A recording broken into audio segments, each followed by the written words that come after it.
Good afternoon, everyone. My name is Wing from the organizer team of Building Construction Technology, BCT Expo. We are very excited today to run this webinar in partnership with two industry experts from the Federation of Thai Industry, FTI, and Rubber Master to discover the latest update on the Thailand construction market. In particular, we received great interest across Asia from construction service operator, suppliers of construction machineries, building materials to digital construction players today. Before we begin this webinar, I would like to inform everyone about the rules and guidelines for participating in this session. We are currently conducting these events online via Zoom application, and our team will mute and turn off your camera for all participants. However, if you have any questions related to the seminar content or speaker, please type your question in the Q&A box below. Our speaker will address to your question during the Q&A section. Our two heavyweight speakers today, Mr. Thani Sipanjara, advisor of the Cluster of Construction Material from the Federation of Thai Industry, FTI, and Mr. Gerald Badgruber, Area Sales Manager from Rubber Master, will cover the overview of Thailand construction market update and the latest market trends and business opportunity. As exhibition is an effective marketing and sales channel that create business network and sales deal, we will also like to share the opportunity to give you an overview of what BCT highlight is for this year, which could be your useful platform to enter into Thailand and the ASEAN construction market. Now, let us start by inviting Mr. Thani Sipanjara, advisor for the Cluster of Construction Material from the Federation of Thai Industry, FTI. Mr. Thani comes with 40 years of professional experience with architectural and business management background, specialized in project management, built environment technology, and master planning for large-scale and mega projects. FTI is the key organization in Thailand that represents and advocates for the interests of country's industrial sectors under the supervision of the Ministry of Industries.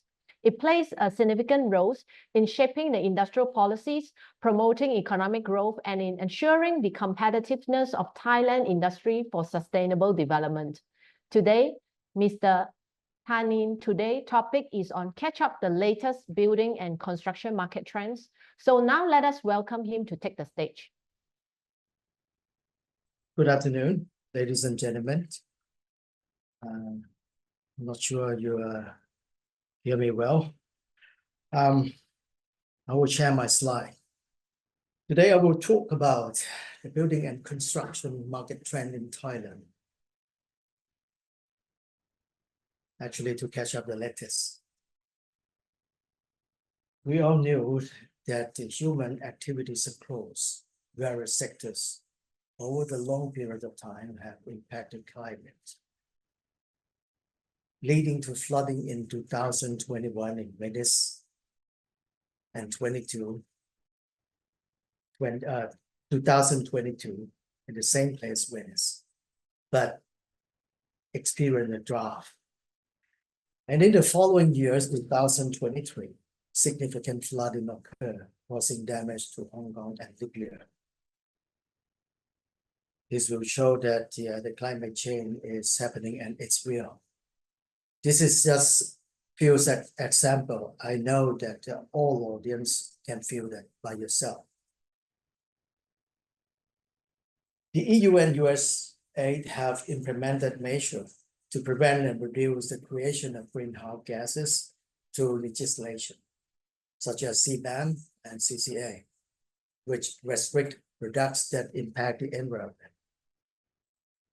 Thailand as well, also preparing to enact carbon tax legislation by next year. Some of you probably know because last month the government, Thai government, they mentioned about the carbon tax will be implemented on the energy sector, which is one of the big sector in FTI.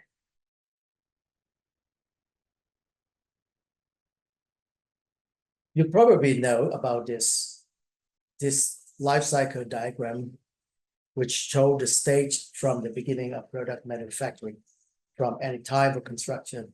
We are in the A, module A from A to 5. And some of us A to B. This start with the sourcing of raw materials, transporting them to factories for production, then transporting them for sale, study construction, using various methods. This is A. And using the building for many years, from B to B1 to B7. And then until the end of life, useful life, C1 to C4. And finally, demolition, D. Some part may be recyclable. However, today we have only 30 minutes. So I will focus on A3 and A5. Why I focus on this? Because we foresee many years ago, and we try to convince the government sector to understand that the direction that we should go.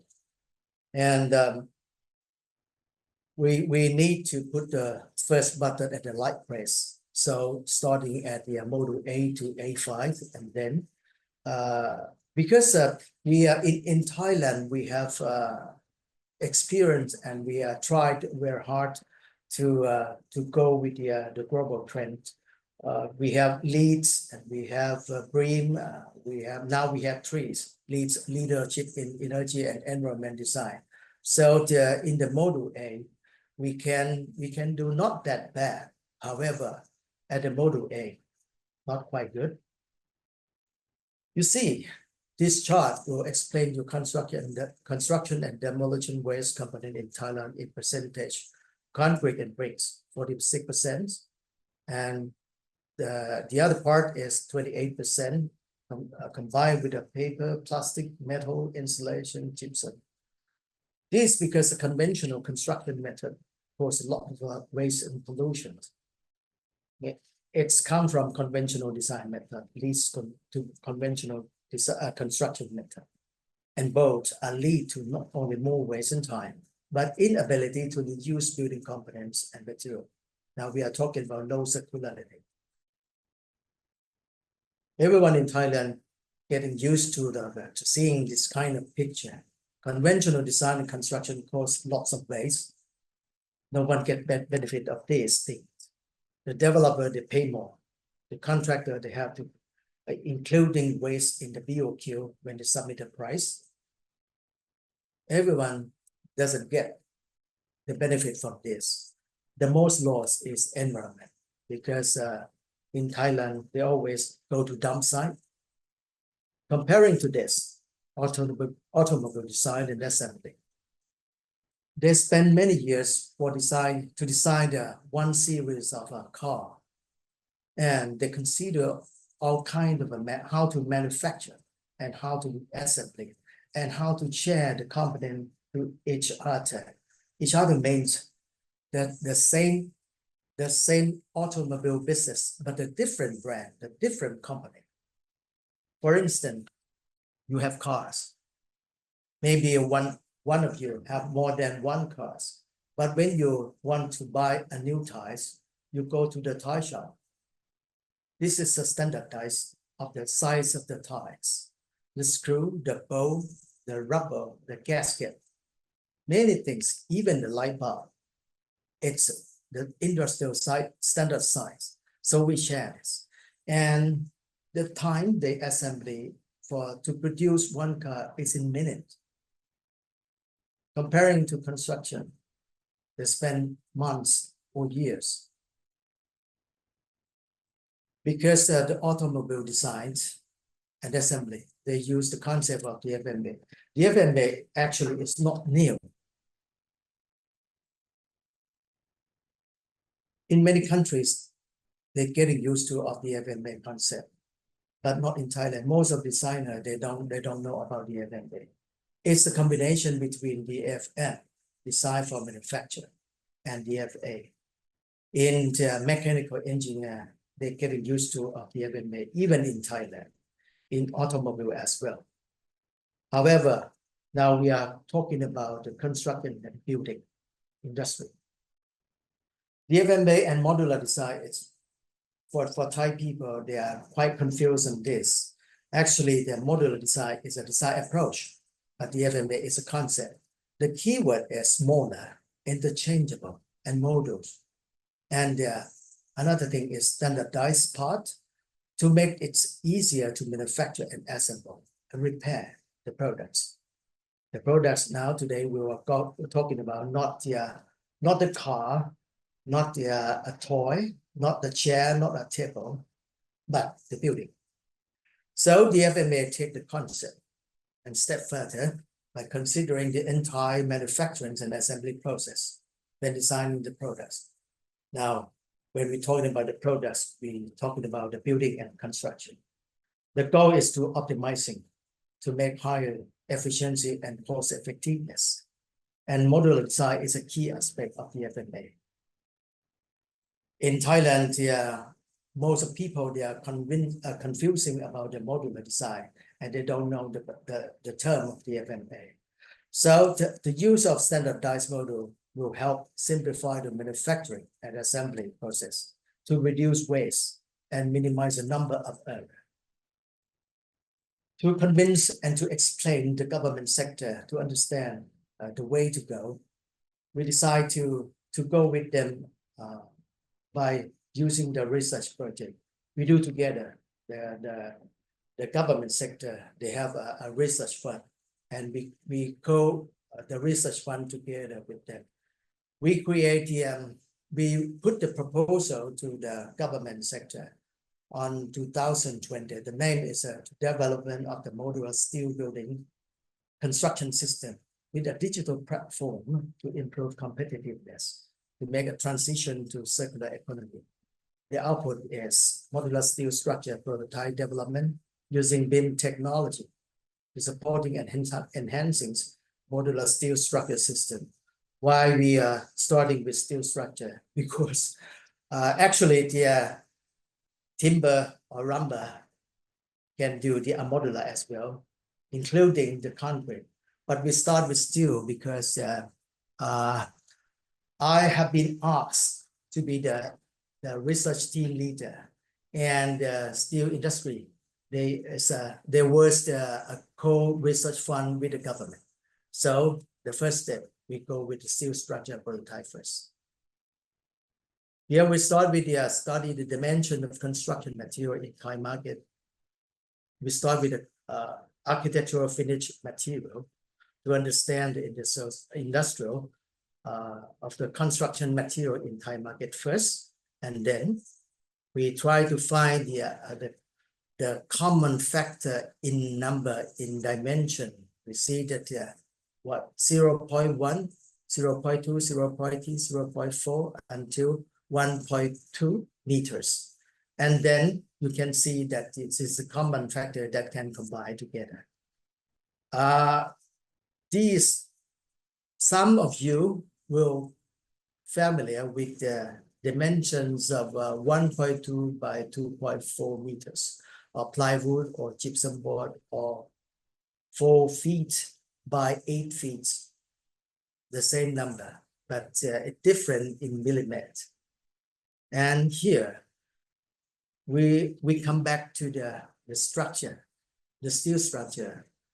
We use only 3 sections of primary structure. The first one is hot roll H beam 200 by 10 by 100 mil, and the channel hot roll 100 by 50. For the vertical steel structure, we use a cold roll 75 mil by 25 mil.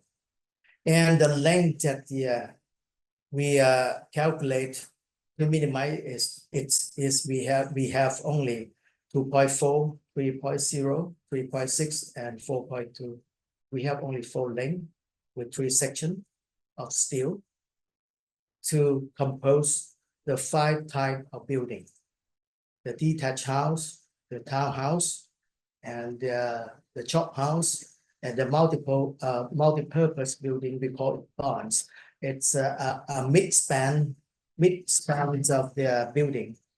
For instance, 8 meters wide, and the last type of the building in the research project is the kiosk. Let's clarify about the modular design system. In the world, we have only 3. In Thailand, we're getting used to only the fully modular system because many years ago, the Thai designer, they bring the old container used in transportation, the business, and to modify it as a side office or the house or whatever they can create. Actually, now we build a fully modular system, but ignoring the DFMA concept. So we still have a lot of waste of steel. The second one is a sectional. Actually, the sectional is even the precast concrete. It's kind of a sectional modular system. And the last one is a component. You can see by yourself that the components is many components can compose to be a sectional, and many sectional it's composed to be a fully modular at the end. So this is the only 3 modular design system in the world. We compare the 3 modular system in many consideration, comparing with the and considerations of quantity of purchase order, the steel design, structural design and production, transportation to site extension and flexibility, on-site assembly and sharing economy. So they are pro and con in each modular design system, fully modular and sectional modular. In the white pictures, it's fit with the medium size or large size of the manufacturing.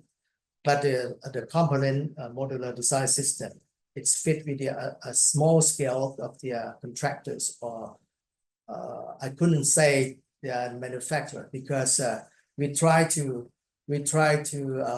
enhance the ability, the capabilities of the contractors and designer to understand this and to lessen to minimize the waste. You can see that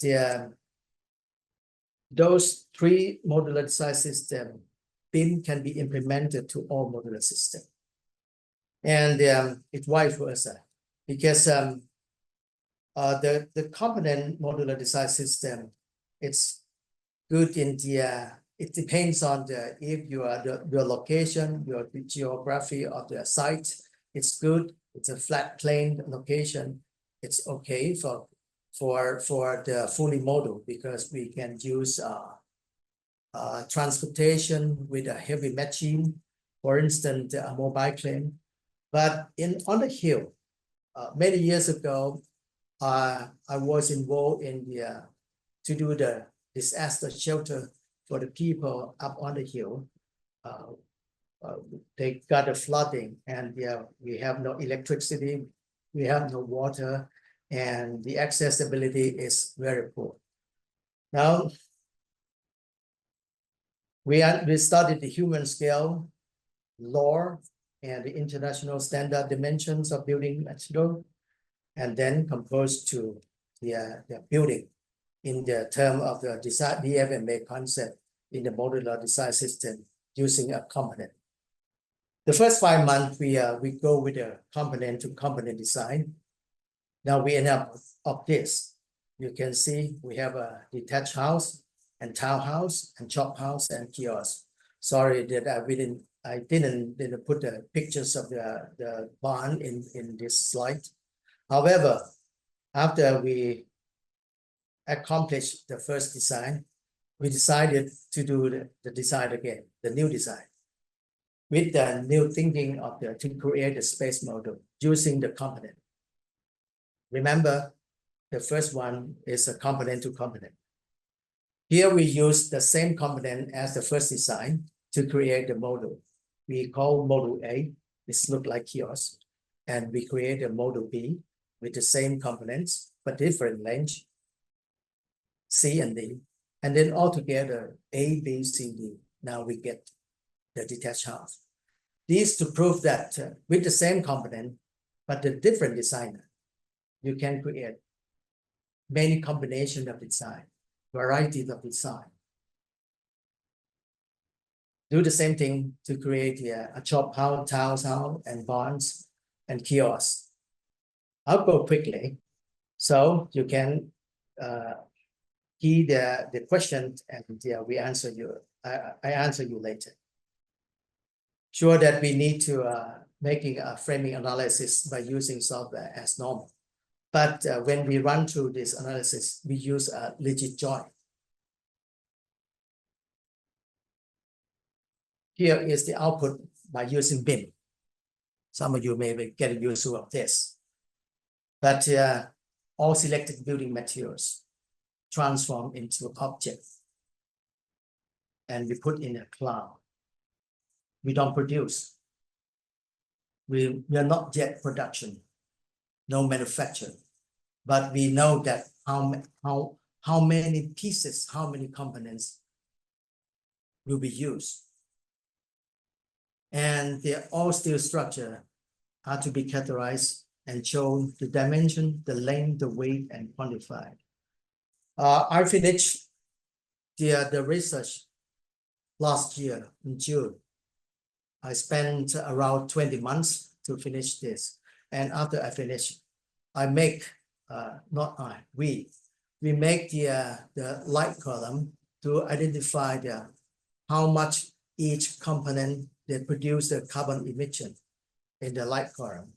And we will release this software and application very soon to tell that this building, how much carbon emission they produce. The same thing with the architectural finish and MEP. The conditions of the research, I need to do the experiment. The FTI, we have an expo, it's in the calendar. But I got the opportunity from the board of FTI to prove this. In Chiang Mai on June 2022, we decided the same thing as the research, but smaller scale, called the cube. And we manufacture and try to pre-assemble in Chonburi. We call it offsite assemble. And we disassemble and load on the truck and deliver to Chiang Mai. And reassemble in the exhibition hall. On-site assembly completed in 6 hours. We use this for a week for the expo. In the research, we proposed 100% of dry process, no welding at site. That means that we have to design the steel bracket. I used the pictures of Lego to make you, to comparing that if you're getting used to with playing with Lego, they have connected. So the point is to make it as easy and quick for installation. Make a flexible design with the different components, but a standardized model, and can be consolidated with the architectural finish and MEP as well. For cost saving and time saving. Remember, modularization is not cheaper than the conventional, but faster and more precise. One of our research team come from the real industry. They come from the automobile business. This is a Japanese Thai industry. We designed the bracket to connect all components together with just one type of bolt and nuts. We end up with five types of brackets to create and to compose the 5 types of buildings. 1,000 of components with just 5 brackets because we try to minimize the numbers of connector and put it on shelf. On shelf means in the cloud. And when the designer, they would like to compose the design. And so we have a typical bracket for them to use. And we do the analysis for them as well. So steel bracket, the same, transform it to the object and store in the cloud's library. This is a diagram of the workflow that we put in the Common Data Environment or CDE. You can see now we can convince and tell the designer that you do the same thing. You get the requirement from user. You know the law and regulation, and you know the architecture and engineer design data. But we provide you a building material, industrial dimension, and method of construction, and put in the bin object cloud. And the problem is the contractor in Thailand, not many that understand the DFMA or the modular design system. So we spend a year to explain to them and to how good at this. 80% of time we use in manufacture and 20% we use on-site assembly. This is the output of the final design. The detached house, the kiosk, the townhouse, the shop house, the barn or multi-purpose building. All these 5 types of buildings, we use only 3 sections of steel structure, full length, with a standardized dimensions of the construction material in the market. Not even single piece that we need to tailor-make or customize. The prototype, before we finish the research project, we did this. This is the detached house, but we didn't have the budget enough to make a cosmetic for them. 108 square meters. We finished this building within 5 hours. We start the assembly, on-site assembly, starting at midnight, and we finish on 5 a.m. Fully equipped, no aircon, but we have a toilet, we have urinal, we have bathtub, we have a lavatory, we have electricity, we have light bulb, everything, door, windows, including the roof. The outcome is this. This slide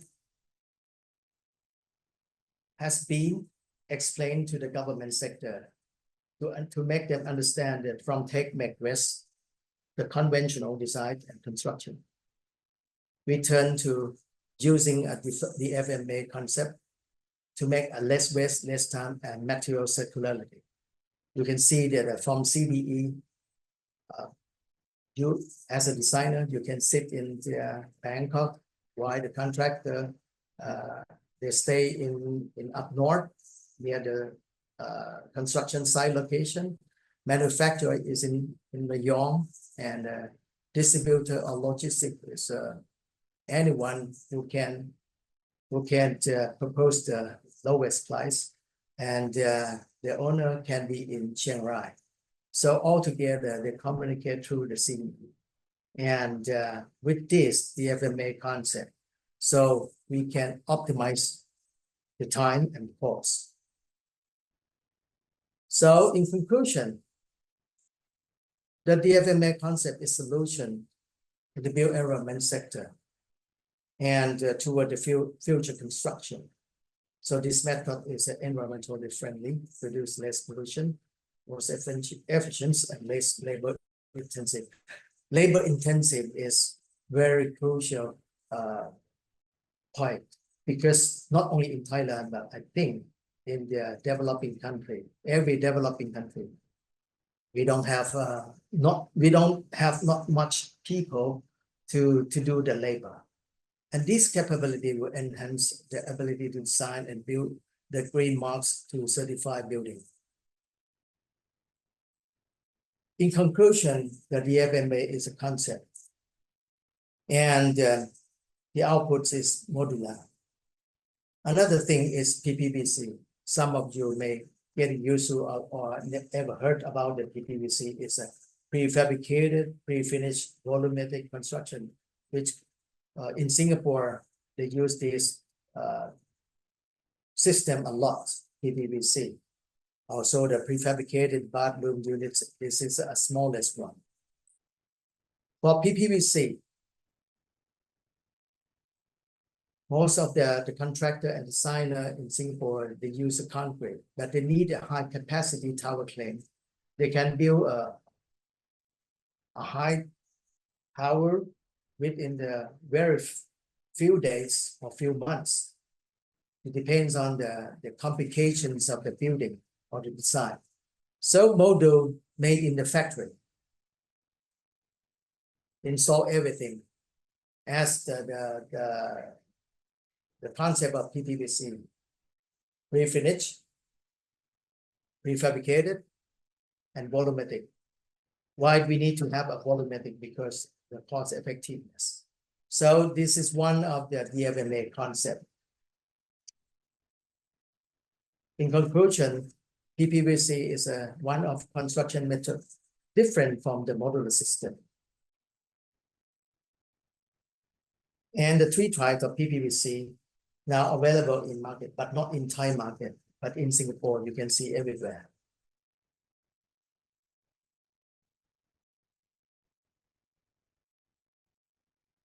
We are succeeding in explain this through the research method and research project.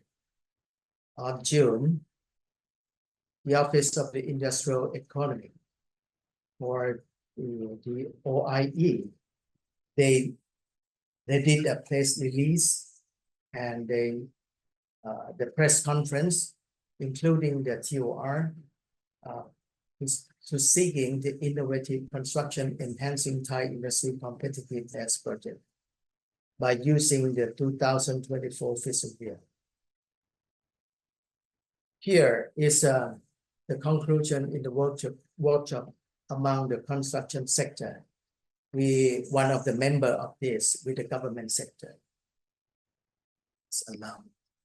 This. Okay. I can show you this because it's already released to the public. On the right column, it's a problem and obstacle. In the middle is improving and a recommendation to focus on what kind of R&D. And the far right is the responsible driving unit.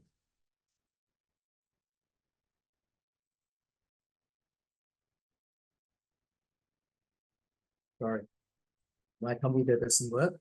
Okay. You can see I make a caption for the circular design. So they think the circular design is a problem and obstacle. So conventional design is non-movable, complication, process, low circularity, index, and non-eco-friendly high cost. This is a conclusion from the government sector.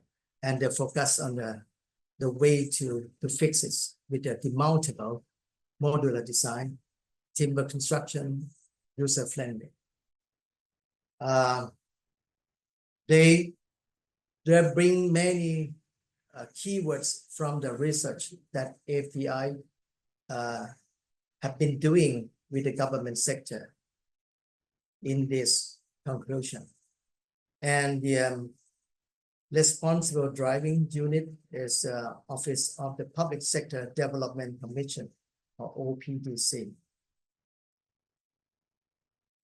The second one is an ecosystem.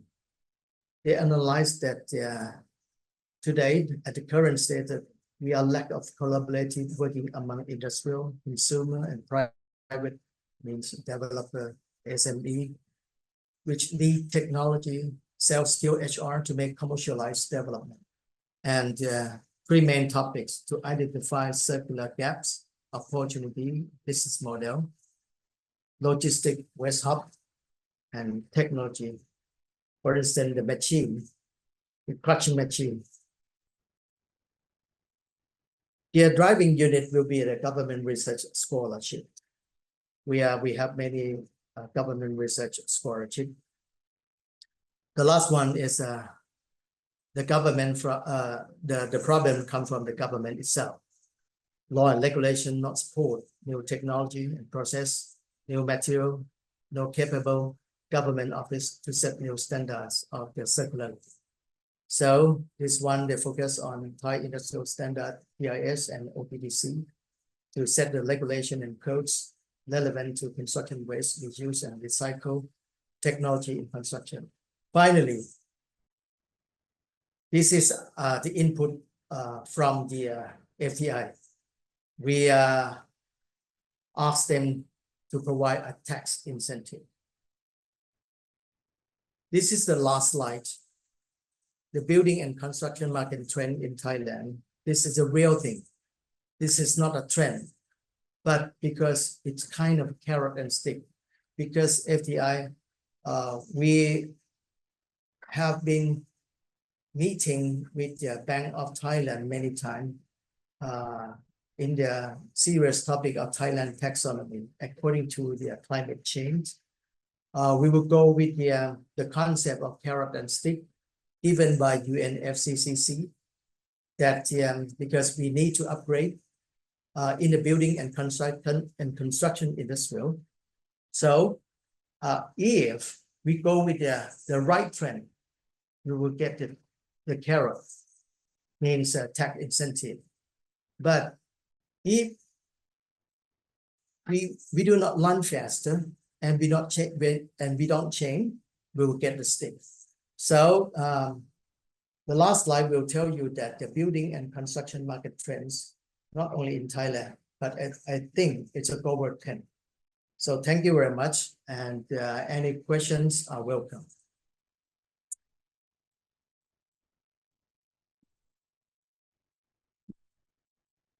Thank you, Mr. Thani, for your insightful sharing. So next, let us welcome Mr. Gero Gluber, Area Sales Manager of Rubber Master. Mr. Gero graduated with the Master of Arts from the Global Sales and Marketing from the University of Applied Science, Upper Austria. He held various key positions in the field of technology and construction sectors. Rubber Master focused on mobile compact crushing solution and screening solution for recycling, demolishing, mining, and contracting application. And today, we'll be hearing from him on the topic about construction and demolition, waste management, and circular economy. So without further ado, let us welcome Mr. Gero.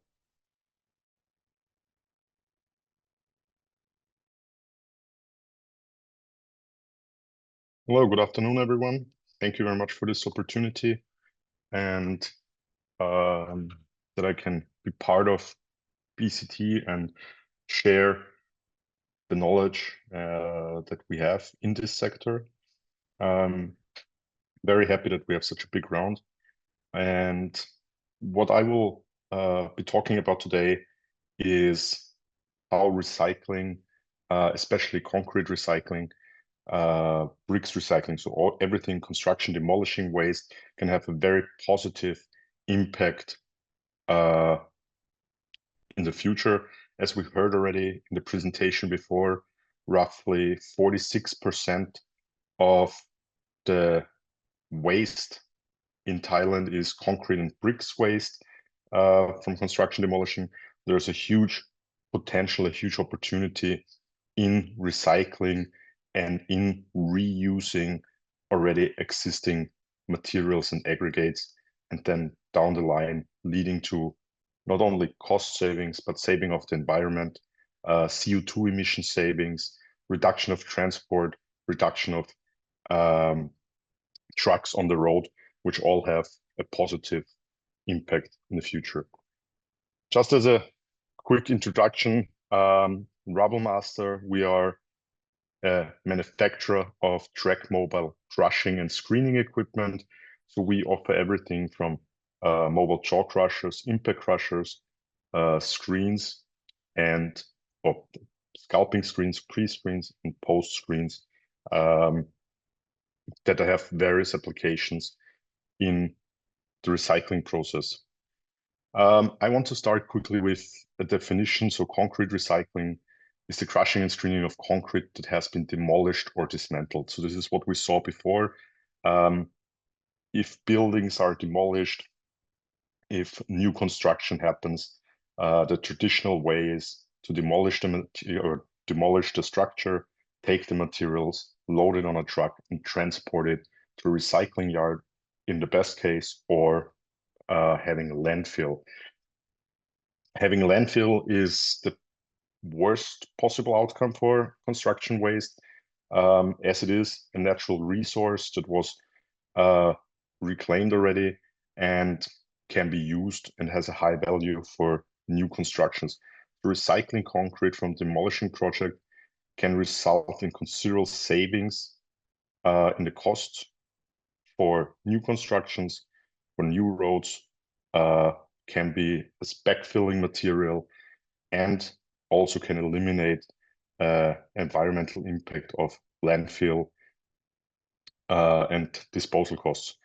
What is landfill? Landfill in general is basically associated with costs. You get landfill, you basically take the material, get rid of it, and don't reuse a valuable resource. In the longer landfill happens, especially with valuable aggregates, the more it has to be taken on at some point, because it just doesn't go away. Concrete landfill will not go away. So there has to be a treatment, there has to be a crushing or a reuse of the material. And this can happen through recycling, either on site or in a centralized recycling application. And it's a relatively simple process. It basically involves breaking the material into small aggregates that are cubic shaped, removing steel or reinforcement steel, and then reusing it to create new materials or new structures. What are the typical uses of crushed concrete? The crushed concrete, we will have a look in a bit what possible uses there are, but you can use it in the creation of new concrete, of new for structures or for base structures, depending what it is. Usually you use only a certain percentage mixed with new aggregates in order to create new concrete. It can be used as base material or sub-base layer for road construction. Mixed materials can be used for farming roads, and you can also use it as filling or drainage material in construction, laying pipes, for example. In Europe, Rubblemaster is an Austrian European manufacturer. So in Europe, we have or especially Austria, a very small surface, small land surface. Dumping or landfill is not permitted in big quantities. So all construction material, all CNT waste has to be recycled by law. We have a very high percentage in recycling, plus can be reused for the construction of new roads and aggregates. We have a trend what was developed through Rubblemaster, and where Rubblemaster was one of the key players here in Europe, is the recycling on site. So basically bringing the machine to the construction site or the demolishing site and recycling the material directly where you create the material. This allows you to completely eliminate transport costs of CNT waste. It allows you to create aggregates on the job site where you later on will need it again. And this is very beneficial for the environment, as you reduce completely the transport, the CO2 emissions. You have road safety that drastically improves by not having trucks trucking around material, and you save obviously a lot of costs by reducing the the trucking fees. We have two major objectives. The one is basically protecting natural raw materials. So if you reuse material as a result, you use less natural raw materials, so protecting the environment. The second one is you can reduce the costs for materials and for asphalt or for concrete by reusing aggregates that you have already at hand. Who is a typical recycler, or who typically recycles material? Our customer base is very wide, so we see everyone from road contractors, asphalt companies, waste companies, landfill sites for a centralized recycling plants, city councils, demolition companies, manufacturers of concrete, or concrete plants that are recycling material for their own use again, building contractors, and mines or quarries to a certain degree. Why? And this is again the list that we talked already about. You have no transport costs of bringing the material from the demolishing site to a landfill site, which saves a lot in terms of fuel, CO2 emissions, and trucking. Less time required. So you basically bring the machine to the job site, recycle it there. It saves a lot of time. Reduction of waste costs. Environmental friendly. So the machines are designed in a way that you do not have pollution. We have water spray bars. They are the same noise level as an excavator. So they are highly accepted within city limits to operate. You have low costs and high quality materials, so a low cost in production or crushing of material, and you get the high quality output material. As we quickly mentioned, you get cubic shaped material that can be directly used again. Plus, it's also a reduction of labor costs, which plays in a bigger picture an important role as well.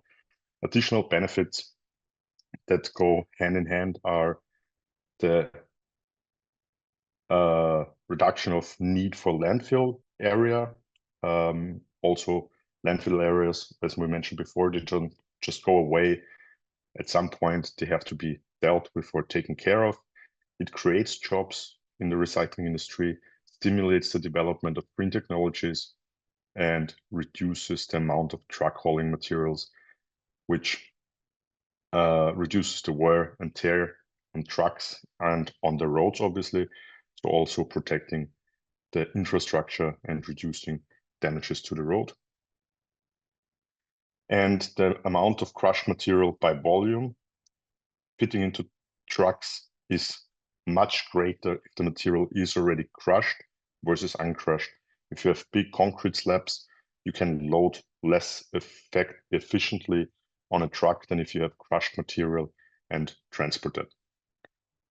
So this is a quick overview. What is recycling? Who is doing it? How it can be done? I want to show you now a quick introduction of 3 short videos where you can see how recycling can look like. The first video that we will see in a second is the recycling of asphalt at our factory in Austria. So our factory was extended and we did the on-site recycling of asphalt slabs.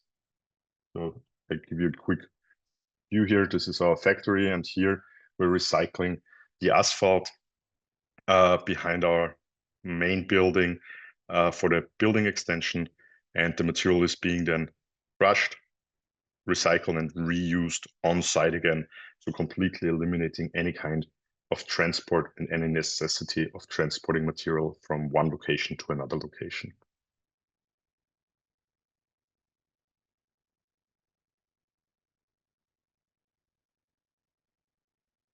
A second very typical application is the second video. This is a typical concrete or reinforced concrete recycling application where you remove reinforcement steel from the concrete, crush concrete to a certain size. And in this case, combined with a screen in order to separate the crushed material into various sizes depending on customer requests. The third one is a very standard crushing of material in concrete within development. You can see there's new construction going on. There's a lot of construction waste, and here they recycle on site, separate the material, reuse it directly again on site. At the same time, removing unwanted material like paper, plastic, or other contaminations that you might find in construction waste to have clean and high quality material.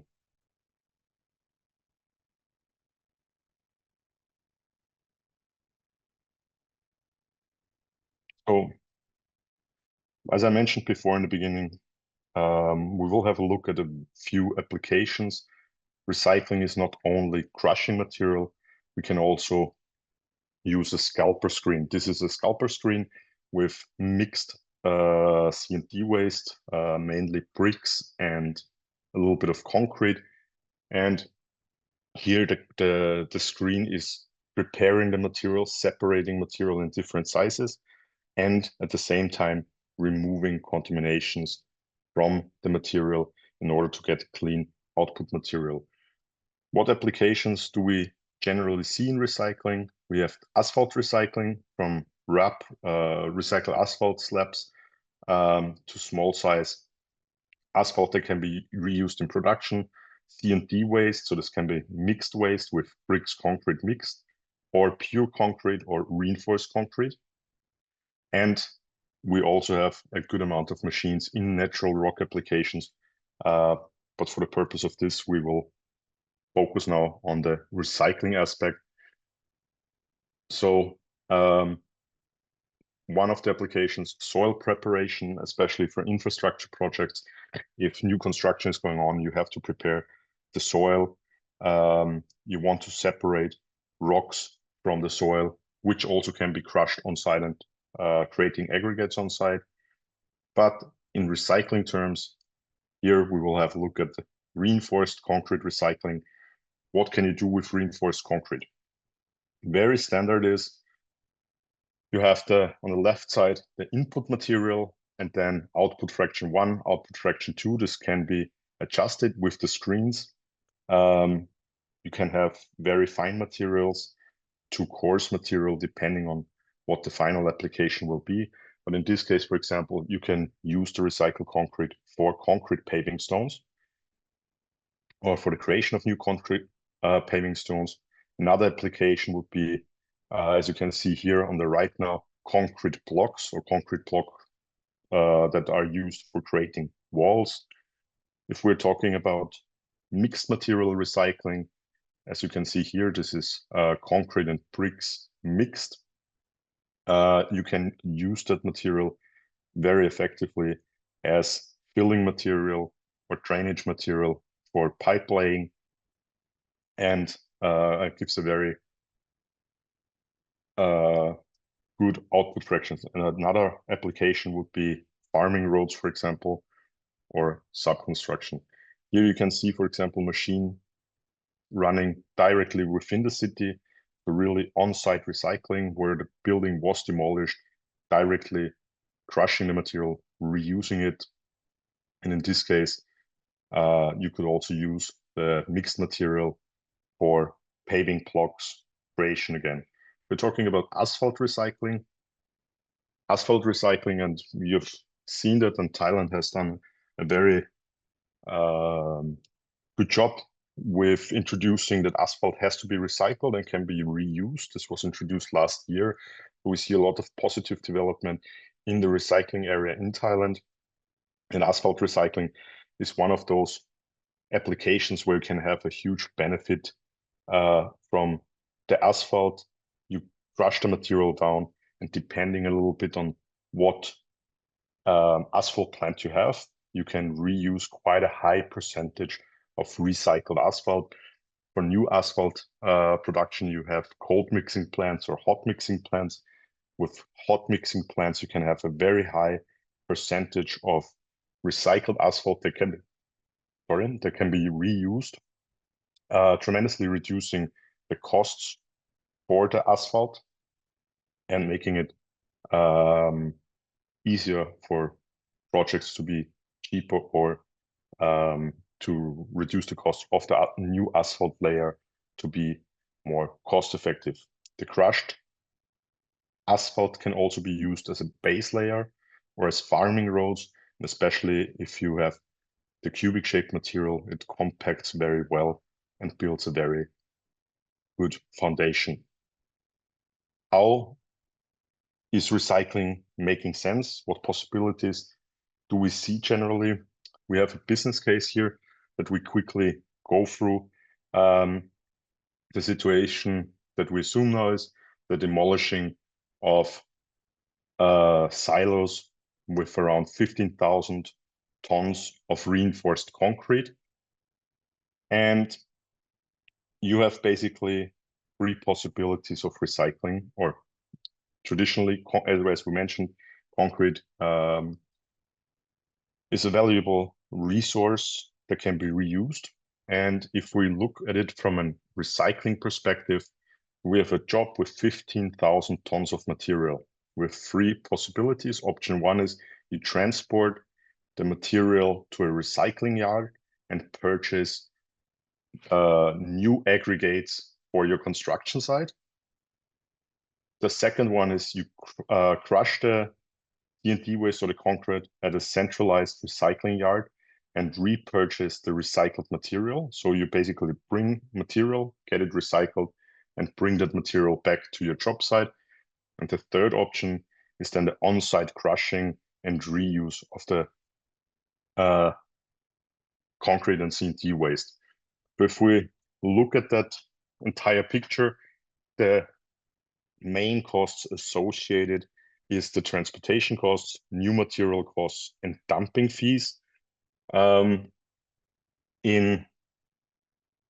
Austria, or for example, just to give you an example, if you have construction waste as a demolishing company and you're not recycling the material yourself, you have to pay money that the material is taken, or that the recycling company is taking the material. And here we are talking roughly about €6 per metric ton. In Thai baht, this is around 250 Thai baht per metric ton that the material is taken by the recycling company. Thailand is a bit different, but in the end of the day, you still have to pay for dumping fees or landfill fees if the material is not being recycled. So in the option one, what we estimated to transport the material, you have trucking fees, you have the new material costs, and you have the dumping fees. I'm just showing that to you. Afterwards, we summarize everything to give a clear picture of the possibilities. But you basically have trucking costs. You have to bring the material from your job site to the recycling yard, and you have trucking costs for new aggregates being brought to your construction site. You have costs for new materials that you have to purchase, and you have fees for dumping the material. The second option, we have the transportation costs. We don't need new material, but recycled material repurchased from the recycling yard, and we already eliminated the dumping fees for the material, which basically you still have to pay the transport costs, new material costs are down, and you have costs for recycling of material. And then option three, we completely, and this is what we said before, the on-site recycling, we completely eliminate the transportation costs. So we bring the machine to the job site, recycle the material where it is, and reuse it on site. Depending on how the material is used, in certain cases, new material costs are required. So In the worst case, 75% on roll sub-based projects. And on-site crushing costs are basically the operation and maintenance costs that are associated with the crushing, which I will show in a second as well. So the operation and maintenance costs, we're talking roughly about 90,000 Thai baht. And keep in mind, we are still talking about the project with 15,000 tons of concrete. And this assumption, in the worst case scenario, we can only use 25% of recycled aggregates, and we have to purchase 75% new aggregates. We also have a cost for new materials associated with that. But this is, again, in the worst case scenario, just to give you a picture, paint a picture for you, how it can look like. If we look then from a total cost, if you have to transport the material, the first point, from your job site to recycling yard, and then bring in new material, those are the highest costs associated for the project, whereas you can reduce by almost 60% your costs associated when crushing and reusing the material on site. The numbers are based on one project, 15,000 tons. It's a month of operation with a small machine. If you have bigger machine, obviously you can reduce the time of crushing. And where does it come from? The cost for crushing, as we said, 90,000 Thai baht. We estimated the operating hours, 8 hours per day, 20 days a month, with a small machine that is doing 80 tons per hour. You will end up with a capacity of 12,800 tons per month. And we calculate the fuel consumption, energy costs of the machine running, work costs, operator costs, the helpers cost on site, site supervisor, and maintenance, and we get to costs per hour, and then can break that down to costs per metric ton. So a metric ton recycled, including everything from crushing site associated with the costs, is 24.46 Thai baht per metric ton, and completely eliminating any kind of transport. How can a recycling, and this is the last few minutes, I think, of my presentation now, how can recycling look like? You have various setups for recycling. You have recycling layouts of just one single crusher that is producing one end fraction, one material at the end, in this case 0 to 40 millimeter. You can have setups with a crusher and a screen producing 3 different sizes of material. And in this case, for example, 0 to 10 millimeter, 10 to 30 millimeter, and 30 millimeter oversize. So there is a possibility to set machine combinations up to suit the needs of the job site. The simplest form of recycling, and this is what I show you a quick video now. This is an RM70 concrete recycling that is in Austria.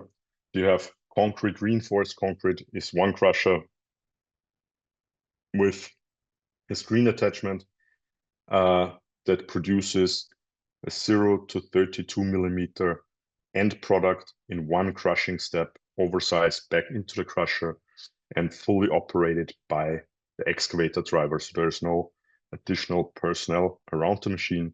The excavator has a radio remote control, fully controlling the entire crushing operation.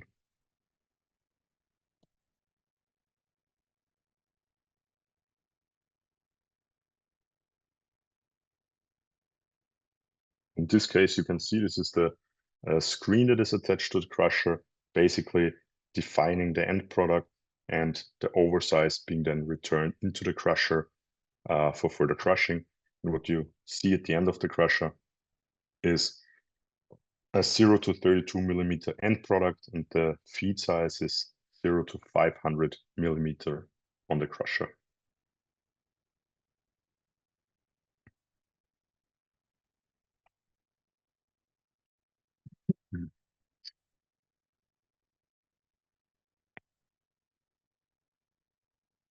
huge advantage. Machines are designed or reasonably lightweight designed, easy to transport, and easy to bring from one job site to another job site.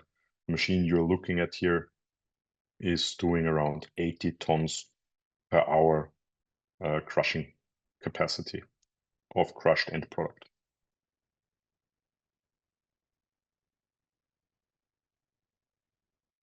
We have multiple machines already in operation in Thailand, a lot of machines in Bangkok and around Bangkok for specifically concrete recycling, but we also had in recent years in the north of Thailand, in Chiang Rai, an RM70, same size machine as you can see here, for the construction of the 4-lane highway. So the machine was on site, material was crushed at the construction site for base and sub-base material, and the machine was moved alongside the construction process of the highway, reducing transport costs for materials. So you basically crush the material where you needed it, then move the machine alongside with the progress.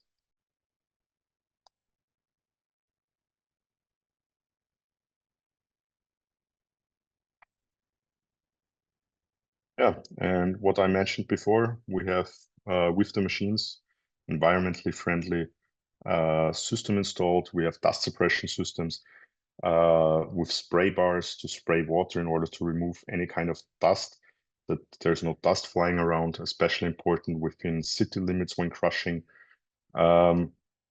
We have wind sifter, which is an attachment that allows you to remove paper, plastic, wood from the CNT waste in order to get clean end product. This is now on the top left, you see how the material is being removed and pushed out of the material stream. And this is done with a wind sifter. On the bottom right, you can see that there's air generated that is blowing and removing any lightweight material.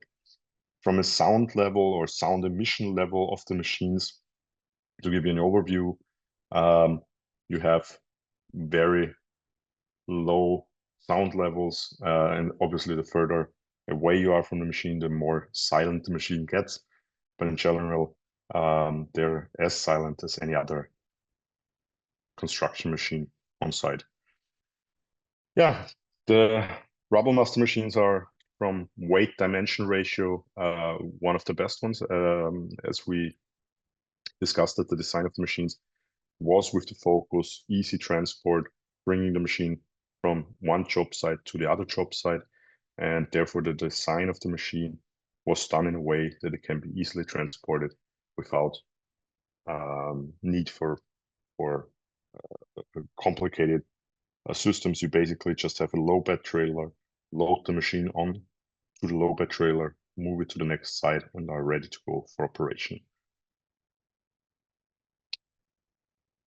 Yeah, this was it from my side. Thank you very much for joining us today and giving us the opportunity to show you how we can support you in recycling and crushing applications in Thailand. Thank you very much. Thank you, Mr. Gero, for your sharing. Having understand the market situation, you may then ask what is the platform of market entry that your company may tap on to grow your network in Thailand. So BCT Expo is a specialized construction and building industrial event comprising of exhibition, conference, business matching, and networking event that will happen on the 18 to 20 of September next month at Bangkok Impact Exhibition Hall 12. And we would like to first share with you a short video to give you a glimpse on the on-site happening of the vibrant opportunity that enable you to meet with potential business partner.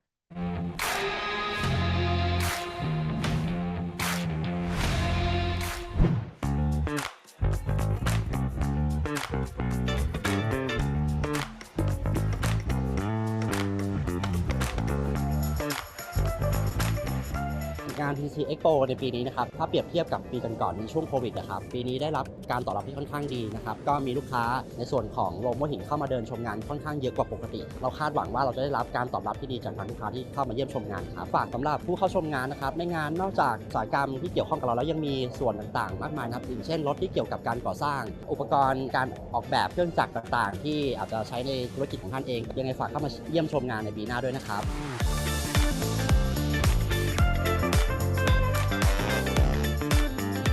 BCT Expo has been great personally for our company, particularly the business matching program. Really love the business matching program since we can include meetings or we can schedule meetings with our co-exhibitors and buyers in a very intimate place so that we can discuss our business as well. So I would like to congratulate the BCT Expo for a job well done.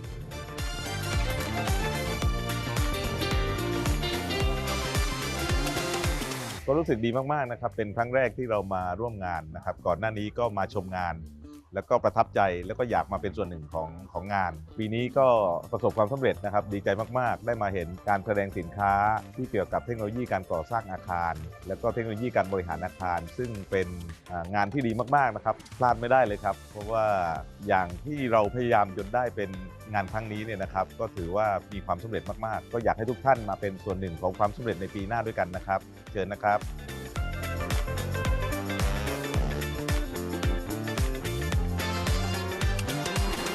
ก็รู้สึกตื่นตาตื่นใจแล้วก็ได้เห็นเทคโนโลยีอะไรใหม่ๆก็รู้สึกตื่นเต้นครับแล้วก็ดีใจครับที่รู้สึกว่าเรามีโอกาสได้มาศึกษาอะไรเพิ่มเติมก็อยากเชิญชวนเพื่อนๆหรือว่าบริษัทหรือว่าใครก็ได้ที่อาจจะมีความสนใจในด้านนี้ก็ลองมาเปิดใจแล้วก็ลองมาดูครับเราจะได้ความรู้อะไรใหม่ๆมากขึ้นแน่นอนครับขอบคุณค่ะ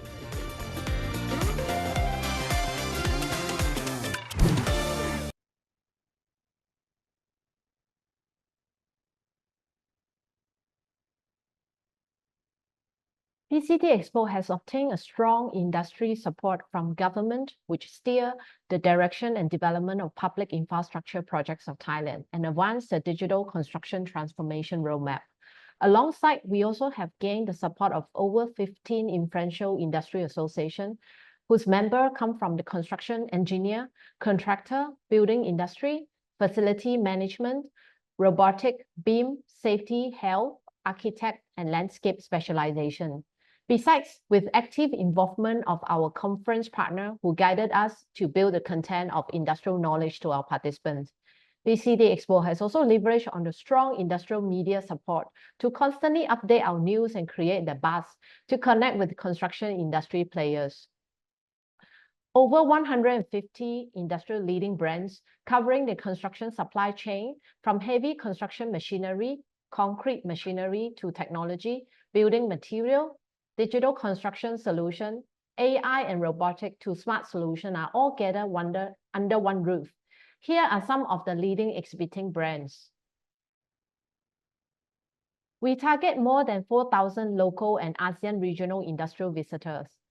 From the survey, the top 5 visitor category from our last edition are contractors, distributors and importers, engineers, facility manager and real estate developer. And here are some of the key players who have joined us last year, and many of them have already registered to join us next month. Our event highlight, besides the product demonstration showcase happening at a booth, BCT Expo also invests to host the pre-qualified VIP buyers across ASEAN regions to conduct one-on-one face-to-face business meeting with exhibitor across 3 show days. A series of 3-day engaging conference in partnership with key industry associations, medias, and leading corporate stakeholders to educate and upskill industry knowledge and facilitate exchange. For example, we partner with the Asia Pacific Assistive Robotic Association, APARA in short, to bring us a topic on venturing into Industry 5.0 on robotic technology. Other topics include the future of construction equipment, how integration of telematic, electrical, and autonomous equipment shape the Southeast Asia construction industry, powered by leading industry media, Southeast Asia construction. Other knowledge tracks include transition to green construction by Mr. Thani from FTI, and BIM and digital adoption trends by leading BIM association from India, Turkey, Singapore, Hong Kong, and BIM expert from Thailand. And last but not least, we also have the application of drone in a sustainable construction by Drone Association of Thailand. Leading facility management player PCS will also enlighten us with the Smart FM conference on evolution of FM to cover from Smart FM trends, new technology on HVAC system, and a path to net zero journey to sustainability topic. Other interesting sessions include utility management for sustainable and efficient operation with digital twin by the Consulting Engineer Association of Thailand. Another special highlight is the opportunity to connect yourself with the leading Thailand construction industry player over a very relaxing dinner cruise night on the 16th of September. This is exclusively curated for our sponsor and exhibitor to get you closer with the local market as well as to build the industrial relation. BCT Expo will be happening in just 1 month away. So on behalf of our team, we extend our warmest invitation to welcome you to be part of this exciting event as your gateway into the construction market of Thailand and the greater ASEAN region. Last but not least, we'd like to invite you to join us as exhibitor to grab the benefit of branding and sales connection. We have only a few booths left before you have to wait for another 1 more year to enter into the Thailand vibrant construction opportunity. So please contact our team for assistance. Next, we will enter into Q&A session. We welcome attendees to continue to type your question into the Q&A box, and our speaker will try the best to address to you. In fact, we have collected several questions from our Q&A. So I would like to start off with posting some of the questions to our speaker of today. So the first question goes to Mr. Thani. So our attendee asked, what are some of the major infrastructure projects that come from both government and private sector in the next 5 years? Okay, the major infrastructure project. Actually, in the past 10 years, we have launched most of the micro infrastructure project by the government. We have high-speed train. We already have double-track trains all over the countries, and we just finalized the contract of orange lines on the east wing of the Bangkok. And so my answer is in the five next years, I think according to the incidents in a couple of days past, I think even the land bridge, we have to wait. We have to wait. That's the mega project. The rest is a part of a land bridge. No, that's a normal sites, not the mega project.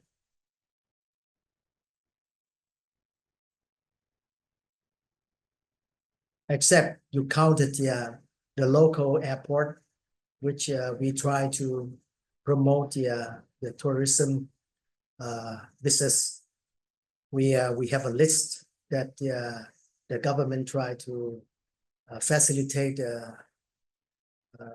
the local authority and to lead the tourists to the some place that not being well prepared for the facilitation. But I'm not it's not a mega project. It's not a big project. What about any private sector project that you can also share? The private project, for the private project, you can see in Bangkok that some that I'm getting involved, I will not mention. However, you can see that I'm not sure that because the big developer they already almost done the big project. You can see the Dusit Thani Hotel and you will see the Grand Ramanai is 300,000 square meter, and the North Pole almost 500,000 square meter that belong to CPM. They already got a contractor. However, the duration of the project is long, which I think these two big projects will be completed by the next 4 years. Oh, another one is Central Embassy Walk 2 that located in the lands of the British Embassy. This one is big, but it's on discussion. Okay, thank you very much, Mr. Thani. So from what you share, especially in terms of the private project, we can expect a lot of new development going on. And then we understand that for the infrastructure project, mostly is to do with the transportation and connectivity of Thailand into both domestically and also connecting to our neighboring friends as well. So yeah, and we have some other question.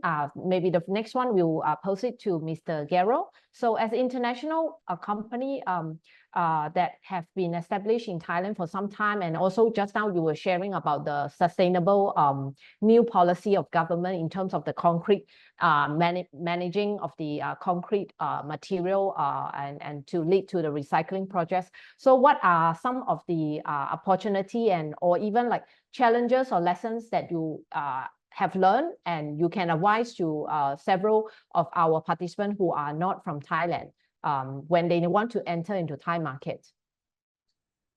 Yeah, thank you very much for the question. Personally, I think the Thai market is moving forward in a very fast pace. So there's ongoing construction, there's ongoing new developments, infrastructure projects. I think for companies entering the Thai market, or international companies entering the Thai market, it's very important to give all the support and experience that we gathered from around the world and support it to the local requirements and needs, being a partner rather than just someone who is producing machines. And this is something we are trying together with East Consult, our partner in Thailand, to be close to the companies and support them with the knowledge that we have to make them being successful in the market and in the business. And this is, I guess, the best we can do, and very much looking forward to the exhibition and the upcoming discussions with customers. Yeah.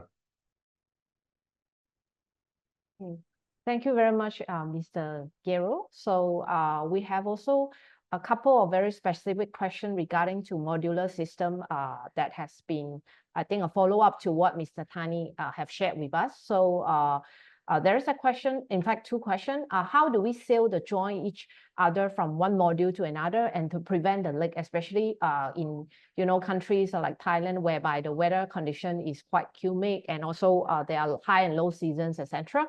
So the material are expanded in strength and the gap of joint will create a water leakage problem. So first one is about how to seal the joint of each other from one module to another to prevent the leak. The second question is there any construction code for modular system in Thailand, and how do we connect from one module to another, which will have a rebar overlapping to develop the bonding from one another? The question is also in the Q&A box, Mr. Thani. Yeah. Okay, so the first question, how to seal the joint, it's a technical methodology which will take time to explain, and because my slide didn't haven't provided this, but however, in the real construction, we did it, and we saw this all the way through, because Thailand is in a hot, humid country. So this is the first topic to be aware, and let's explain like this. There are many types. I told before that the modular system using the FMA concept is not only the steel structure, even concrete. Okay, go with the steel structure first. Even the steel structure, some part, another kind of a modular steel system. Now it's ongoing process and turn commercial that I'm going to be a consultant, and we saw this because we don't use the hot roll and cold roll, but we use a light gauge steel. That's different. It's go with the sectional modular system. Remember, we have three kinds of modular system in the market in the world: fully modular, sectional modular, and the component modular system. Thailand, we are getting used to a fully modular. However, with this, we use some material from Japan and China to seal this joint, but it's a secret of the thing that we can develop by ourselves with the same concept, but the different kinds of material.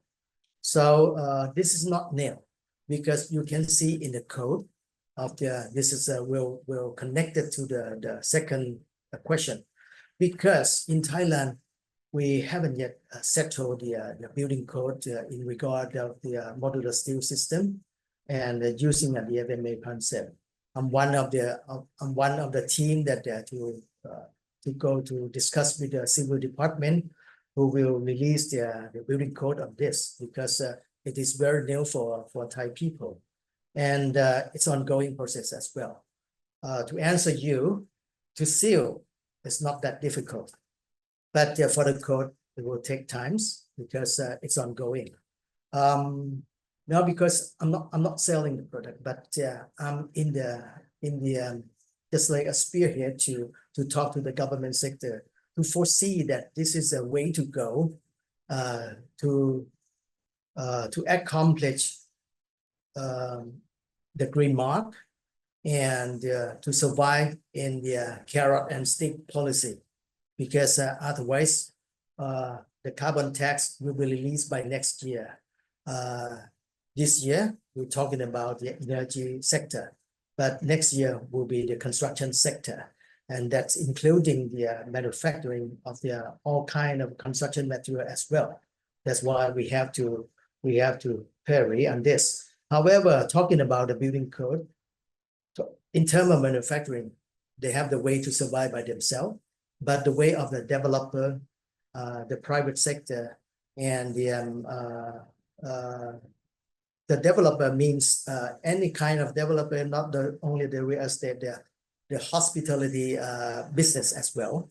So we have not much time to accelerate the building code, and we focus that we will finish the building code on the next 2 years, because to release the building code, it can be a subordinate of the regulation, not a ministerial regulation, but our target on behalf of FDI, because we can voice out to the government, no matter how the government, who the government is, because it's our duty.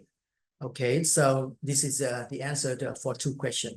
I know that it's quite ambiguous, but because we have not much time to explain, but it's ongoing, and the seal joint detail can be solved.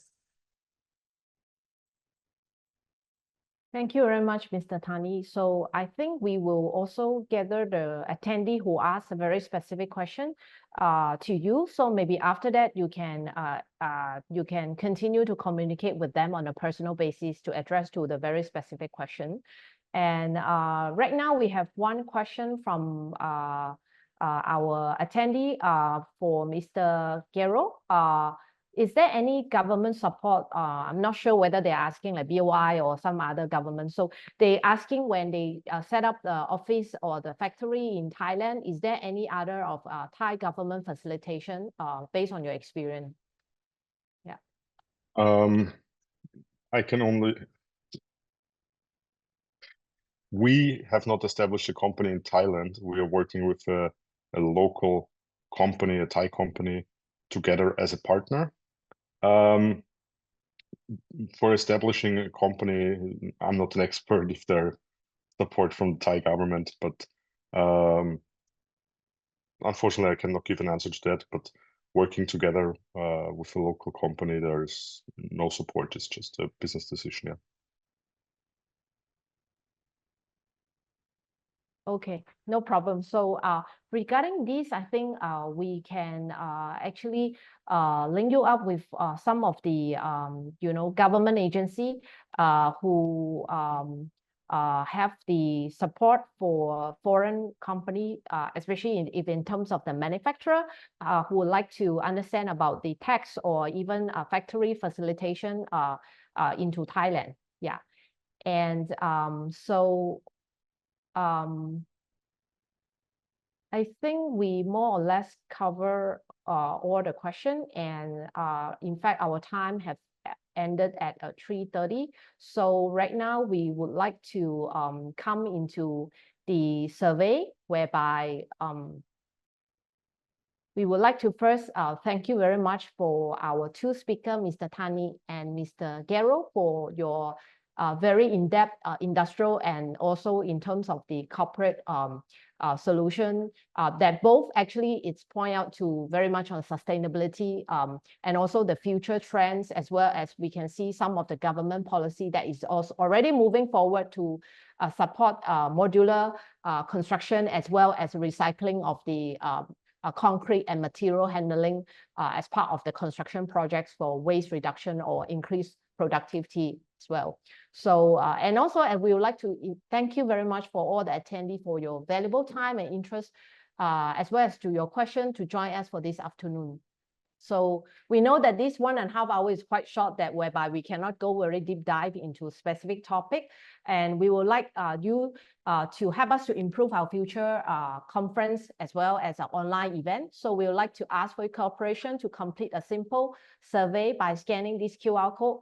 And at the same time, my colleague has also typed in our chat box the link that you can click to easily complete this exercise as well. Yeah.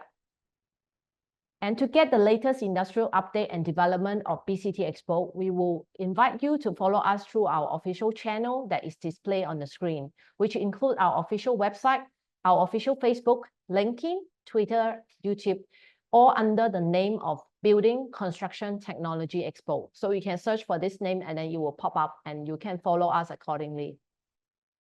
And for those of you who already have the Line mobile app, you can also easily connect with us through Line application by scanning this Line account displayed on the screen. And lastly, on behalf of the organizer team, we would like to extend our invitation to all of you to join us at BCT Expo, the International Exhibition and Conference on Building and Construction Industry. So everyone can register for free. This is open for industry profession by scanning this QR code. And for now, today, webinar has come to a very good end. So do note once again and mark your calendar on 18 to 20 of September for BCT Expo.